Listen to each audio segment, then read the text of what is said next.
So hello everyone, welcome back to another video. তো বরবাদ সিনেমার sensor বোর্ডে কিছু সম্মুখীন কি হবে এই বিষয়বস্তু নিয়ে আজ কথা বলবো। তো মূলত একটা বড় কিন্তু আপডেট উঠে আসছে সিবিএফসি বা সেন্সর বোর্ডের তরফ থেকে, যে বরবাদ সিনেমার কিন্তু কিছু সিন নাকি কাটাও যেতে পারে এই বিষয় নিয়ে। কারণ বরবাদ সিনেমায় তোমরা জানো যে বাংলায় কিন্তু এরকম ব্রুটাল সিন রাখা হয়নি।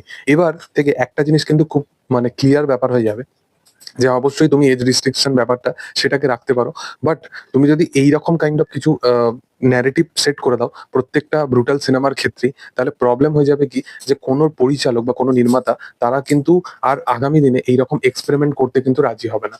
আজকের দিনে দাঁড়িয়ে তুমি দেখো যে এইরকম কাইন্ড অফ ব্রুটাল সিন যেগুলো থাকে, তাদের কিন্তু ওটিটি রাইটস, টিভি রাইটস, মানে এইগুলো কিন্তু বিক্রি করতে খুব সমস্যার হতে হয়। তোমরা যে মার্কোর ক্ষেত্রে দেখো, মার্কোর যে মেকার্স ছিল, তারা যেরকম ভাবে সিনেমাটাকে আইডালাইজ করেছে, তাদের কিন্তু টিভিতে আনতে গেলে অনেক পোর্শন কিন্তু বাদ দিতে হবে। কারণ মার্কোর যদি অ্যাকচুয়াল কাটটা যেটা আমরা দেখেছি, যে জিনিসটা যদি অ্যাকচুয়াল সবার সামনে এসে, সবাই কিন্তু সেই জিনিসটা নিতে পারবে না। তো এমনি এই সিনেমাগুলো করার জন্য একটুখানি কিন্তু ব্যাগেজ লাগে। তো সেই জিনিসটা কোথাও গিয়ে বরবাদের ক্ষেত্রেও আছে, এবং বরবাদের ওই ব্রুটাল সিনগুলো যদি বাদ দিয়ে দেওয়া হয়, যে ক্যারেক্টারটা কতটা ডার্ক, ক্যারেক্টারটা কতটা রিচ, একটা ক্যারেক্টার, রিচফুল একটা ক্যারেক্টার, সেই জিনিসটাকে মেনটেন করার জন্য ডিরেক্টর ক্যারেক্টারটাকে খুব ডার্ক দেখানোর জন্য এই সমস্ত জিনিসগুলো করতে সক্ষম করিয়েছে। এবং সেখানে এই বিষয়গুলোই যদি মেন ইম্প্যাক্টফুল জিনিসগুলো যদি বাদ দিয়ে দেওয়া হয়, তাহলে কিন্তু সিনেমার উপর কিন্তু ইম্প্যাক্ট পড়বে। সিনেমা খারাপ হোক ভালো হোক, বা সিনেমার উপর ইম্প্যাক্ট পড়ুক না পড়ুক, সাকিব খানের যারা ফ্যান্স আছে তাদের পক্ষে কিন্তু এই জিনিসটা নিয়ে বিশাল খুব বেশি প্রবলেম হবে না, কারণ তারা কিন্তু সিনেমাটা দেখতে যাবে। বাট সিনেমা ইটসেলফ, সেখানে কিন্তু একটা প্রবলেম হবে। এইখানে বাংলাদেশেতেই যখন অ্যানিমাল সিনেমাটা মুক্তি পাওয়ার কথা ছিল, এবং এই সিনেমাটারও কিন্তু 30 মিনিট মতো কাট করে দেওয়া হয়েছে। তোমরা জানো যে অ্যানিমাল একটা এমন সিনেমা যার অ্যাকচুয়াল ডিউরেশন যেটা, সেটা কিন্তু আমাদের কাছে সন্দীপ রেড্ডি বাংলা আনেই নেই।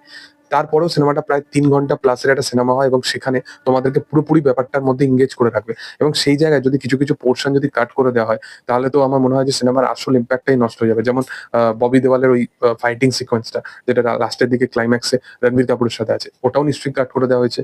তো ওইগুলোতে আসল ব্রুটাল সিন, বা লাস্টের একদম পোস্ট ক্রেডিট সিনে যেখানে আপনার ক্যারেক্টারটা এলো এবং সে এইরকম কাইন্ড অফ ব্রুটাল রক্তপাত করলো, তো সেই জিনিসটাও যদি বাদ দিয়ে দেওয়া হয়, তাহলে প্রবলেমটা এখানেই আছে না।